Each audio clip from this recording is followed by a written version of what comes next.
नाता वाद विवाद मात्र छ यहाँ के गर्नु खै हालमा नेताको घर ज्वाइँ बन्न नसके गाह्रो छ नेपालमा। राष्ट्रसभाकै दलमा हेर्नुहोस् रवि लामिछाने र बालेन छुट्टै भए।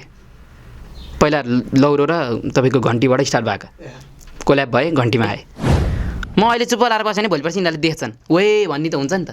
त्यो हो कि आलु खाएर कालुसँग कालुकै कुरा गर्दा ठालु बन्न खोज्ने बालु बुढाकी छोरी चालु कुमारी मैतिर हेरिरहेकी थिइन् कि यो ठन्डीमा मन्डी ओढेर चण्डी पाठ गर्दा नन्दीसँग बसेर खिचेको तस्बिरको याद आयो। चाहिँ जन्मिने बित्तिकै हिँड्न त कसैले पनि सिक्दैन होइन।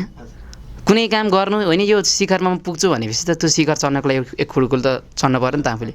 त्यस्तै हो गाह्रो हुन्छ जे काम गर्न गाह्रो हुन्छ होइन। जसले जति नै जे भने पनि देश भनेको युवाको हो। युवालाई सक्रिय सहभागिता दिलायो भने होइन सबै ठाउँमा चाहिँ सहभागिता दिलायो भने युवाले गर्छ। आदरणीय दर्शकबिन नमस्कार, म कार्यक्रम प्रस्तोता त्रिलोचन सुवेदी हजुरहरूको माझमा उपस्थित भइसकेको छु र आज हामी धेरै विषयमा कुरा गर्नेछौँ। समसामयिक विषयमा कुरा गर्नेछौँ, धर्म सम्बन्धी कुरा गर्नेछौँ र कविता सम्बन्धी हामी कुराकानी गर्नेछौँ।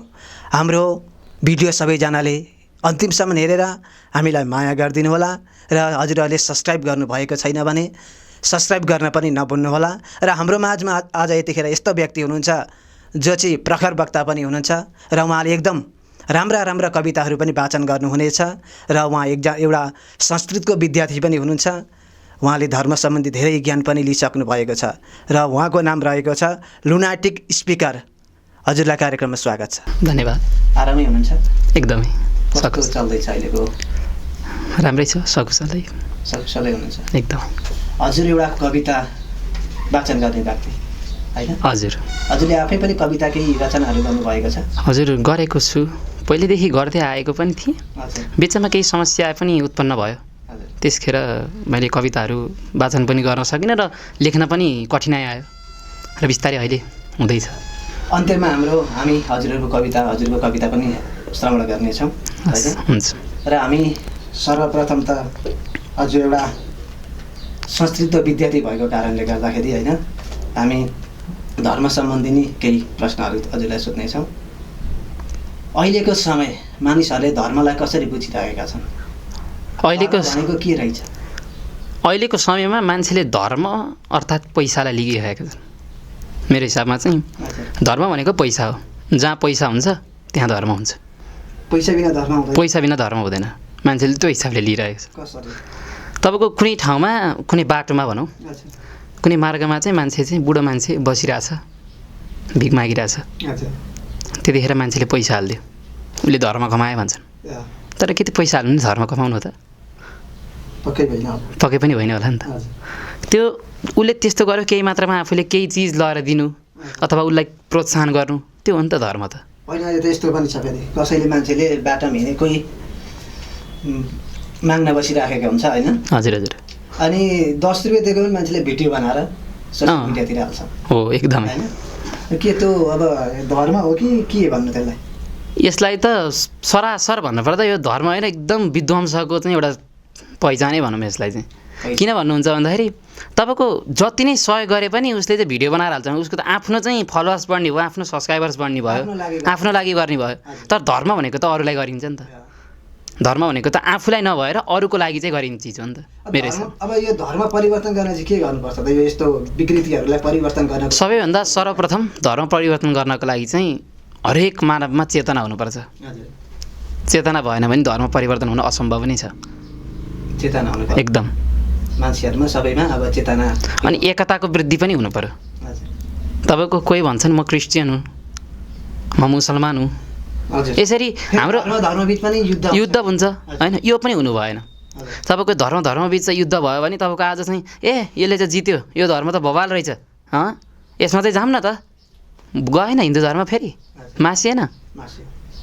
त्यही भएर तपाईँको चाहिँ मानवता हरेक मानवमा चाहिँ एकता हुनुपर्छ, हरेक मानव चाहिँ बौद्धिक क्षमता हुनुपर्छ। मतलब धर्मप्रति चाहिँ धर्म यही हो, आस्था हुनुपर्छ, अनि मात्रै धर्म चाहिँ अलिकति अगाडि बढ्न सक्छ। कतिले चाहिँ धेरै आस्था पनि गर्छन् है?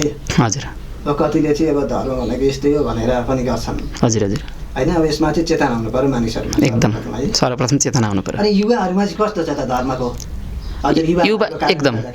अब तत्कालीन यही क्षणिक समयलाई हेर्ने हो भने मैले संस्कृत पढेको छु, धर्म के हो मैले थाहा पाएको छु। मान्छे कोही हुन्छन् बाहिरी पढ्ने होइन, उनीहरूको चाहिँ बच्चैदेखि लत के हुन्छ, चुरोट खाऊँ न, साथीले सल्काहा म पनि सल्काइदिन्छु, बियर खाइदिउँ न आज, त्यसले हेर त पार्टीमा त बियर चाहिँ लिएर आहा, मेरो पार्टीमा नि मेरो बर्थडेमा त बियर खाने, यो चाहिँ के हो, धर्म त नाश भयो त, पतन भयो त धर्म त। युवाहरू त बिग्रिनुको मुख्य कारणै यही हो, देखासेखी भइरहेको क्या अहिले, जसले जे गर्यो त्यहीमा। अब मान्छेले चाहिँ धर्मको पतन हुनुको मुख्य कारण तपाईँको अहिले यतिखेरको लागि यसो हेर्दाखेरि राजनीतिमा पनि जोड्न सकिन्छ। ल हेर्नुहोस्, कुनै राजनीतिको एकदम हुङ्खार मान्छे हुन्छ नि, खुङ्खार मान्छे, उनी चाहिँ टक्क मञ्चमा जान्छन्, मानौँ क्रिस्चियनका हुन्, उनले गएर भन्छन् हिन्दू खराब हो, गाई खानुपर्छ, गाई काटेर खानुपर्छ। मान्छेको दिमागमा के बस्छ, मेन भनौँ युवा, अहिलेका युवाको दिमागमा के बस्छ, होइन यसले भने त सही हो, यो राजनीतिको मान्छे हो, गाई त खानै पर्छ। अनि कहाँ गयो धर्म, पतन भएन, धर्म सकियो। यसरी भइरहेको छ, मेरो थटमा चाहिँ यो छ अहिलेसम्म। धर्म त्यसो भए मासिँदै गएको कि एकदमै एकदमै पतन भइरह, धर्म सबै मासिँदै गइरहेको, हजुर होइन। अब यसलाई अगाडि ल्याउन चाहिँ कस्तो भूमिका खेल्नु पर्यो त? अब यसलाई अगाडि ल्याउनको लागि, धर्मलाई मासिन नदिनको लागि हजुर हजुर के गर्नु? तपाईँको सर्वप्रथम भन्नुपर्दा अहिले त तपाईँको सोसल मिडिया छ, यस्तो टेक्नोलोजीहरू आछ, तपाईँको टेक्नोलोजीको सही प्रयोग हुनु पर्यो धर्मप्रति पनि। मान्छेले आफू फेमस हुनको लागि जे पनि गर्न तयार छन्, तर धर्म बचाउनलाई खै। मान्छेले आफू पण्डित पढाए छोरालाई चाहिँ गएर चाहिँ इङ्ग्लिस बोर्डिङमा हाल्छ, खै धर्म पतन भयो नि त। आफ्नो आफूले गरेको जजमानको काम अर्कैले आएर गर्नुपर्छ भने त्यो त अनि कहाँ चाहिँ धर्मको त केही कुरै आएन त्यहाँ त।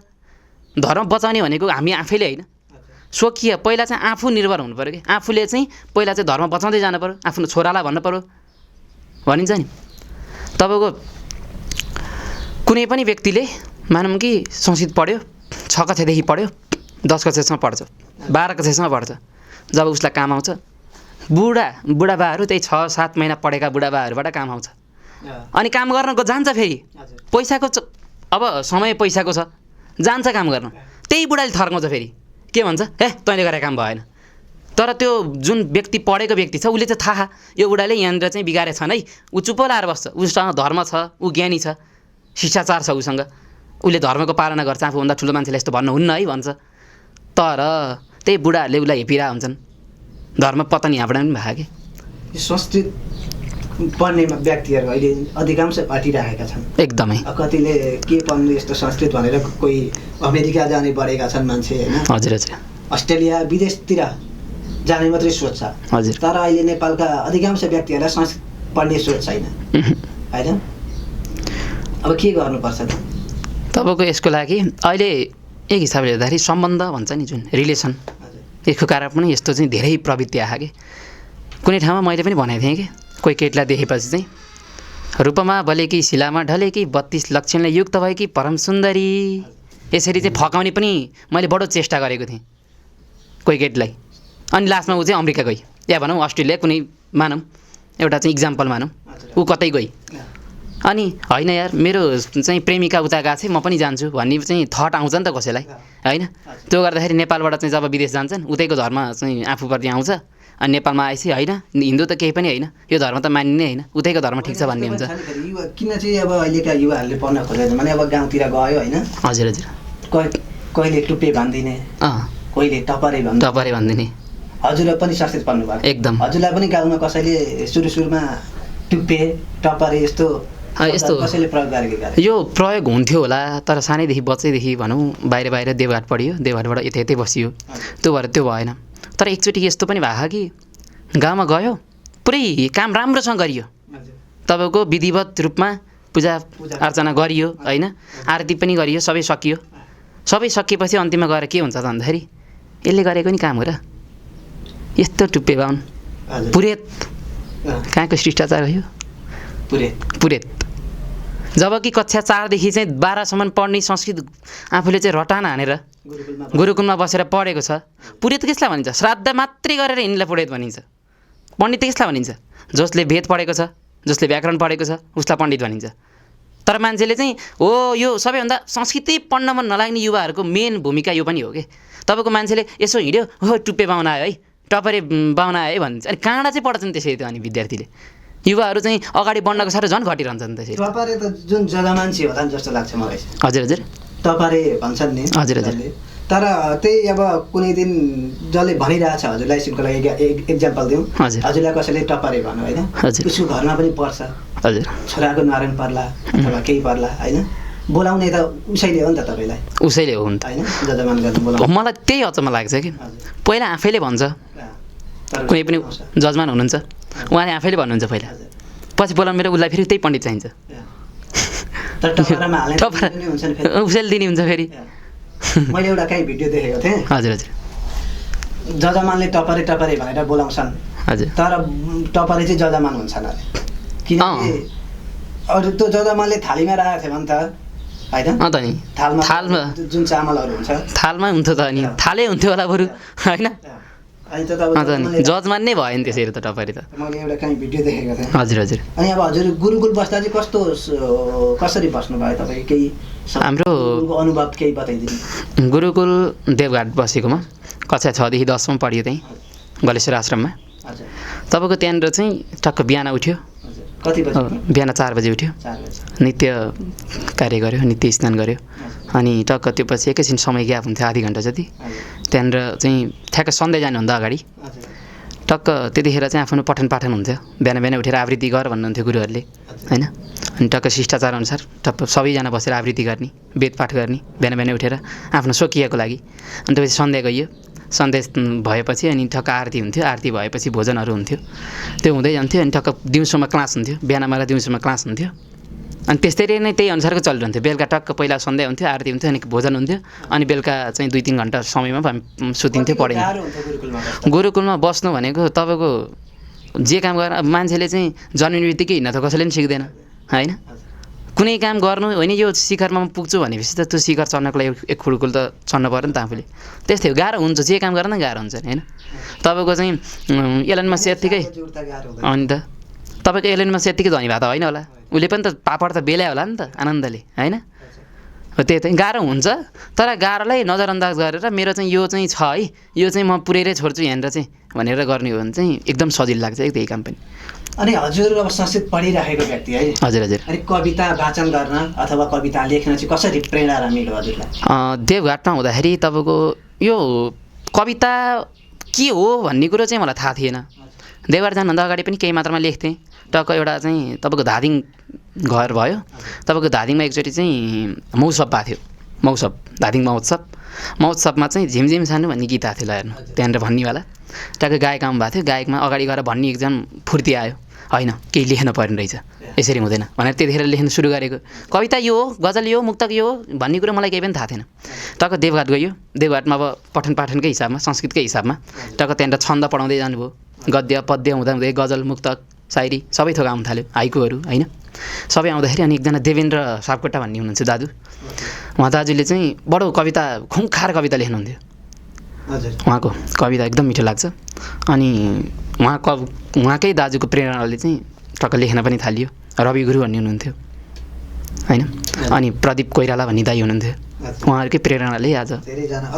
अग्रजहरूको प्रेरणाले नै आज लेख्न थालेको छु एकदम राम्रो लेख्नुहुन्छ है अब आफ्नो कविता आफूलाई त राम्रो लागि नै हाल्छ आफ्नो कविता गजल जे भनौँ आफ्नो साहित्य राम्रो लाग्छ नै अब कतिको दर्शकले मन पराउनुहुन्छ ऊ त उहाँहरूकै हातमा हुन्छ नि अनि यो कविता एउटा भावना हो कि समाज बदल्ने हो कविता दुईटै किसिमको हुन्छ एउटा त भावना कोही व्यक्तिको आफ्नै जीवनमा घटेको केही छ उसले कवितामा बुन्छ भने त्यो भावनात्मक भयो होइन अनि कोही त्यही घटेकै कथा पनि यदि त्यो कथाले चाहिँ समाज बदल्न सक्छ भने त्यो समाज मतलब समाजवादी कविता भयो तपाईँको समाजवादी कवितामा एउटा सानो शेर याद आयो भोट चुनाव यो घर घरै आएर नेताहरू बिर्सन्छन् प्रतिबद्धता र ममता हाम्रा विजेताहरू नाता वाद विवाद मात्र छ यहाँ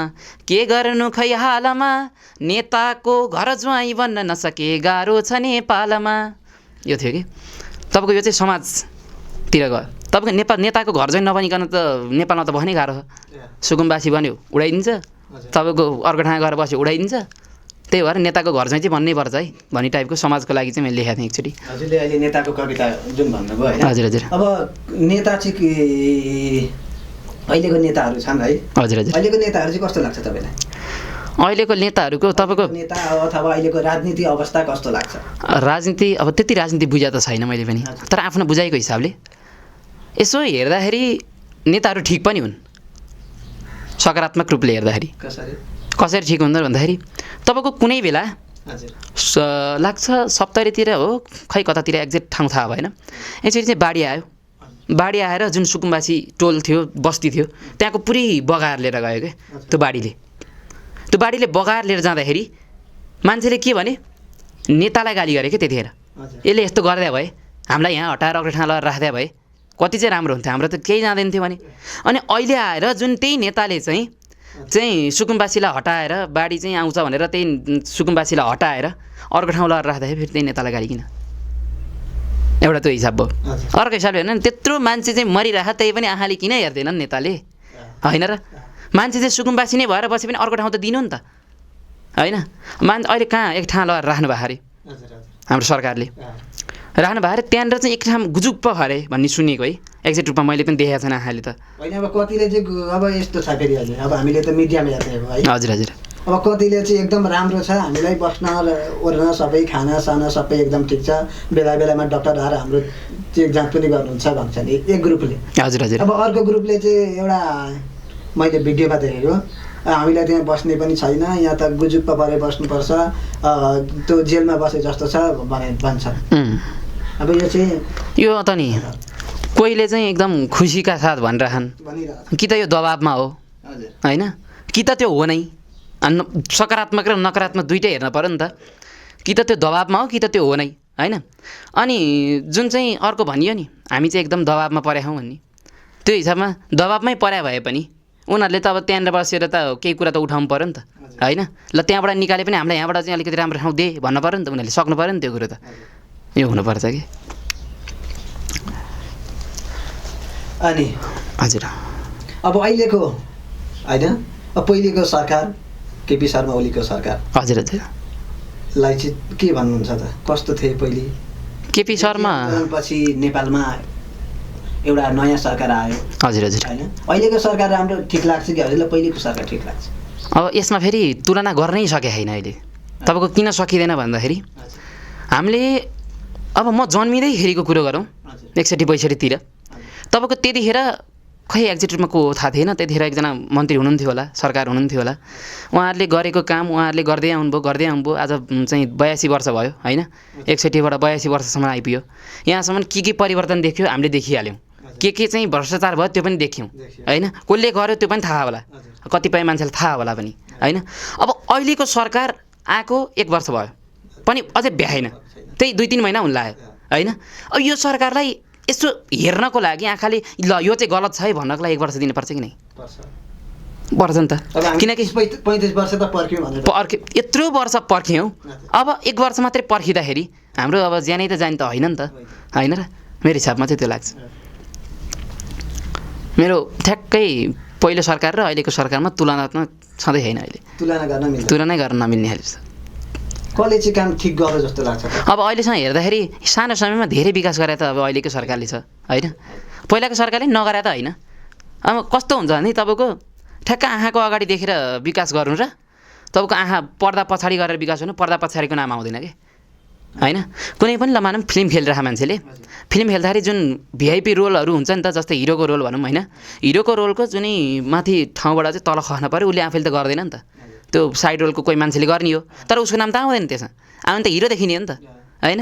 त्यस्तै हो कि पहिलाको सरकारले गरे होला, ठाउँ ठाउँमा काम गरे होला, चाहिँ बबाले गरे होला, तर पनि उसको नाम आउँदैन कि। उसले के गर्छ अरूको चाहिँ ल यसले चाहिँ गल्ती नै गरे है, उसको गल्तीमा 1000वटा सत्य गर्नु फरक पर्दैन, एउटा गल्ती भयो नि भइयो कि, एउटा गल्तीले सक्यो। अहिले सुदन गुरुङ ल हेर्नुहोस् गरेका थिए, तर एउटा केही उसको केही सानो गल्ती नै भइयो, उसको गृहमन्त्री पद गयो होइन। जनताले नेता बदल्नु पर्छ कि सोच बदल्नु पर्छ? जनताले यो त कुनै प्रश्नै होइन कि यसमा चाहिँ। तपाईँको जनताले बदल्ने भने के सोच हो? नेता कति बदल्ने होइन नेता बदलेर कामै छैन नि म त भन्छु अझ सकेसम्म मिल्छ भने मलाई नेता बनाइदियो के तपाईँ नेता बन्नु भने चाहिँ के गर्नुहुन्छ हो सिधा कुरो मलाई नेता बनाइदियो म देशलाई चाहिँ टक्क चाहिँ बनाइदिन्छु भनेर चाहिँ म भन्दिनँ केही पनि गर्दिनँ म त सिधा म नेता यदि म मानौँ कि म चाहिँ बडो सरकार हजुर हजुर देश बदल्ने हजुर तपाईँलाई जिम्मेवारी दियो भने हजुर होइन हजुर तपाईँ के गर्नुहुन्छ पहिलो तपाईँको एउटा ठ्याक्कै यो भन्ने बेला एउटा कुरा याद आयो नायक भन्ने फिल्महरू भयो साउथ इन्डियनको नायक ठ्याक्कै एकचोटि त्यसमा जे छ नि म त पावर त हातमा आउँछ त्यसमा जे गरे त्यही गर्दै भइयो के यदि गर्ने सक्ने नै हो भने नेता बनेर चाहिँ न अब प्रधानमन्त्री भनेको त सानोतिनो पद त होइन नि त देशको चाहिँ लगभग पिता नै हो नि होइन त अब उसले त गर्न नसक्ने के छ त एउटा सिङ्गो रुखलाई ढालिदिन सक्छ होइन उस्तै पऱ्यो भने त तपाईँको चाहिँ डोल्पालाई पनि त रुकुम बनाइदिन सक्छ नि डोल्पालाई पनि त काठमाडौँ बनाइदिन सक्छ नि होइन उसले सक्ने काम त गर्न सक्छ तर उसले पनि खुबी हुनु पर्यो ठ्याक्कै एक्ज्याक्ट कसरी गर्ने उसले मिलाउन सक्नु पर्यो म पनि नेता पनि त्यही गर्ने हो होइन अहिले पनि अब पहिलेको जस्तो संसदमा हेर्नुपर्छ होइन हजुर हजुर चर्काचर्की परिराखेको एकदमै हिजो पनि हामीले देख्यौँ चर्काचर्की एकदम हिजो बेलुका थियो राष्ट्रसभाको जगदीश खरेल बोल्दै गर्दाखेरि काङ्ग्रेसको एकजना नेताले चाहिँ पाखुरा सुर्किनु भएको हामीले भिडियो देखेको हजुर हजुर अब पहिलेदेखिकै यो चलिआएको अहिले पनि अब किन चाहिँ त्यसो गर्दैछ भने अब बालेन शाह चाहियो अरे होइन संसदमा बालेन शाहको उपस्थिति हुनु पर्यो अब पहिले धेर बोलेर बिग्रियो अब अहिले त बोलेका छैनन् होइन अब बोल्ने समय आउला होइन धेर बोलो यो बोलेर चाहिँ देश बिग्रेको अब उसले त नबोली काम गर्दैछन् होला एकदम तपाईँको एउटा कुरा याद आयो एउटा ठुलो समस्या जुन आउँछ नि त्योभन्दा अगाडि मान्छे चाहिँ एकदम शान्त हुन्छ अरे कि कुनै चाहिँ मतलब कि एउटा बाघ भयो या भनौँ शेर भयो जङ्गली सिंह उसले शिकार गर्नुभन्दा अगाडि चुप्पो लाएर बस्छ अरे कि बालेन्द्र शाहको पनि त्यही त हो नि होइन उसले केही गर्न खोजेछन् भित्रभित्रै 6वटा षड्यन्त्र थुप्रै छ होला कि उसको म यस्तो गर्छु है भन्ने षड्यन्त्र हुन्छ जसको पनि हजुर गर्दै पनि होला नि होइन तर उसले चुप्पो लाएर बस्नुको तात्पर्य के हो त भन्दाखेरि यिनीहरूलाई म देखाउँछु है म अहिले चुप्पो लाएर बसेँ भने भोलिपर्सि यिनीहरूले देख्छन् वे भन्ने त हुन्छ नि त त्यो हो कि तपाईँको एकचोटि अस्ति कुरा आएको थियो जेनजीको आन्दोलन भयो हाम्रा कयौँ दाजुभाइ दिदीबहिनीहरू मर्नुभयो बित्नुभयो शहीद हुनुभयो एकदम दुःखद घटना हो यो है अनि त्यस्तो हुँदाखेरि मान्छेले चाहिँ के भन्यो भने तपाईँको बालेन किन बनेनन् त्यतिखेर प्रधानमन्त्री कसरी बन्छन् त बालेन उसलाई त ल बनाइदियो भनेर चाहिँ यसरी घिसारेर लडिदिनु त वाला पद होइन नि त उसले त के भने म आफै जितेर देखाउँछु होइन आफै जितेर देखायो के अरे चुप्पो लाएर बस्यो नि त्यतिखेर अत्याधिक बहुमतले बिजायो तपाईँको हामीले जुन भन्छौँ नि चाहिँ कुनै पनि सिंहले या भनौँ कुनै पनि जनावरले शिकार गर्दा अगाडि चुप्पो लाएर बस्छ मौन धारण गर्छ यही हो त देखिहाल्यो त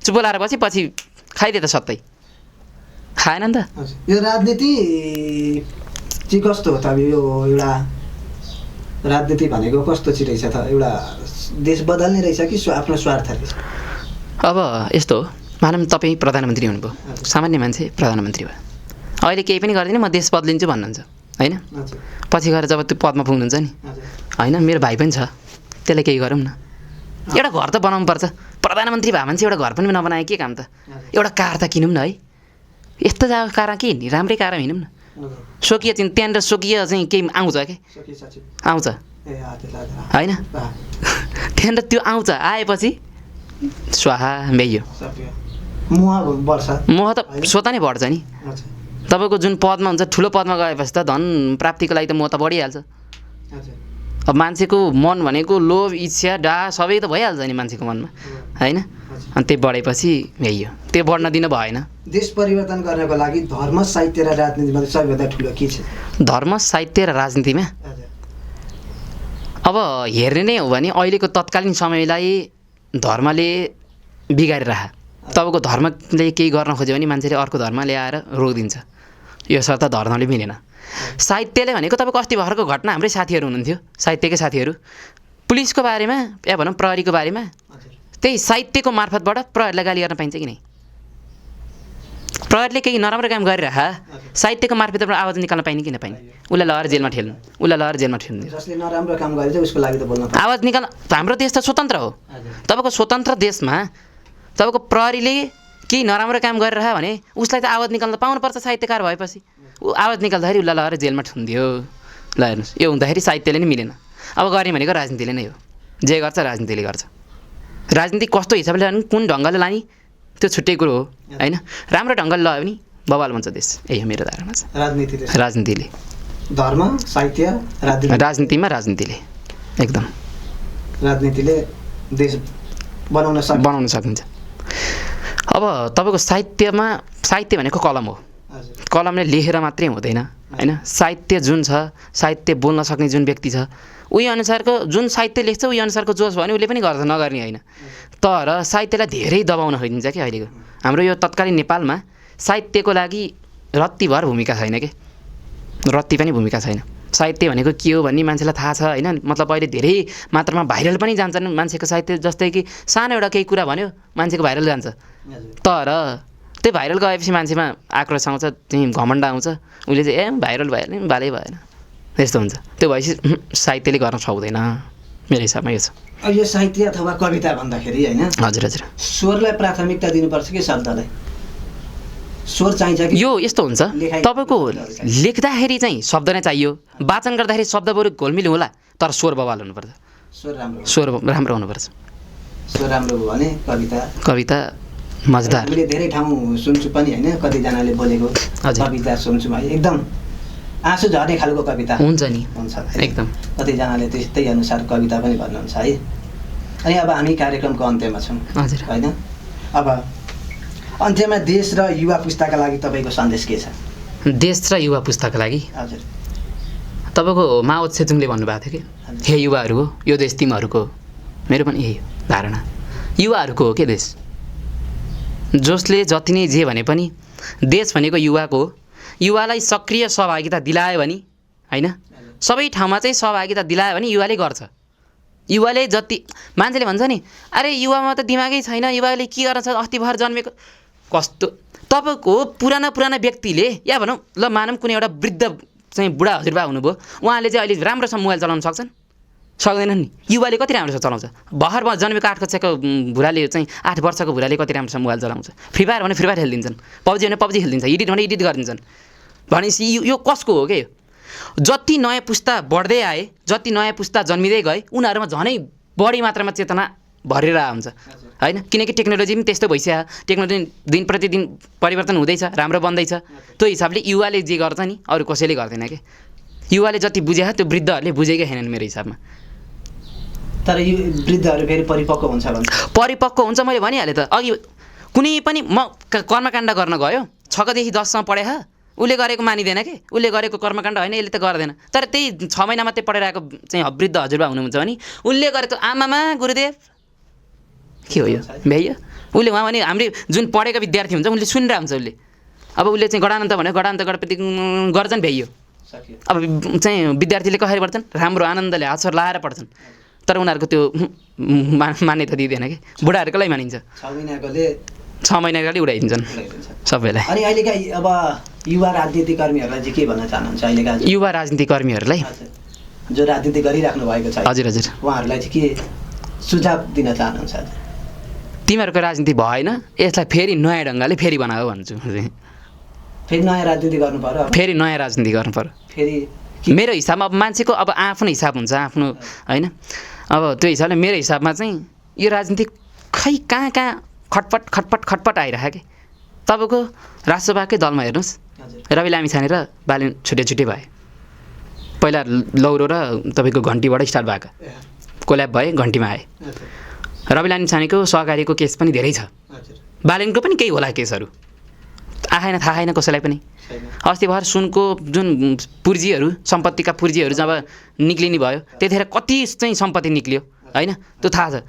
आज राजसभा जति मिलेर बसेको छ नि भोलि मतलब आउँदो समयमा पनि यत्तिकै मिलेर बस्यो भने ठिक छ यो बवाल हो यो राजनीति युवाहरूले गर्छन् यसरी नै गर्छन् होइन तर भोलि गएर चाहिँ रवि लामिछाने र बालेन शाहको चाहिँ फुट आयो भने या भनौँ रवि लामिछानेको एउटा सानो कुरा मात्रै बाहिर निस्क्यो भने भ्याइयो पार्टी खत्तम हुन्छ सकिन्छ अनि युवा कहाँ गए त्यत्रो चाहिँ आन्दोलन गरेर आएको त्यत्रो राजनीति चाहिँ अस्ति चुनाव भयो त्यो चुनाव त भ्याइयो त एकै सर्टमा गएन सक्यो त त्यस्तो गर्न चाहिँ भएन यही हिसाबले जोडेरै जानुपर्छ राजसभा भनेको एउटा ब्रान्ड बनाएर जानुपर्छ त्यो त राजतन्त्रै हो राजतन्त्र अब अन्त्यमा हजुरको केही हामी कविताहरू सुन्नेछौँ। हस् हुन्छ। हजुरले आफै रचना गर्नुभएको कविता। कविता एउटा यस्तो सुनौँ, एउटा हाउडी छ। हाउडी। तपाईँको मान्छेले यस्तो के हुन्छ नि, सबै ठाउँ रुवाउने मात्रै सुन्ने। हजुर। मेरो चाहिँ कविता हजुर प्लस कमेडी छ। सुनिदिनु त। एउटा साहित्यको शीर्षक छ हाउडी हजुर। र यसरी सुरु हुन्छ।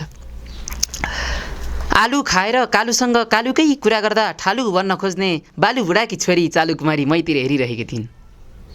सम्झ्रे? आलु खाएर कालुसँग कालुकै कुरा गर्दा ठालु बन्न खोज्ने बालु बुढाकी छोरी चालु कुमारी मैतिर हेरिरहेकी थिइन् कि यो ठन्डीमा मन्डी ओढेर चण्डी पाठ गर्दा नन्दीसँग बसेर खिचेको तस्बिरको याद आयो। भनिन्छ नि सेल्फी, ठ्याक्कै। ऊ कुनै स्वर्गकी परी होइन, धरतीकी झरी होइन, उनी त बदनामी कमाएको सहरमा रामनामी कमाउन जन्मेकी मरी मभन्दा छुट्टी, गालैमा कोठी घरुसको रोटी, सर्वस्व मन पर्यो मलाई एकैचोटि। भनिन्छ नि रूपमा बलेकी शिलामा ढलेकी 32 लक्षणले युक्त भएकी परम सुन्दरी। ठ्याक्कै कति राम्री हो। टौवामा राखेको कौवाको चारो पाठीले खाएपछि लाठीले हिर्काउने समाजमा उसकै लाउरे भएको मलाई समाजले दाउरे देख्छन् अनि भन्छन् हेर न कस्तो पातलो, दुध बिनाको चिया जस्तो फितलो, तर म उसको लाउरे थिएँ।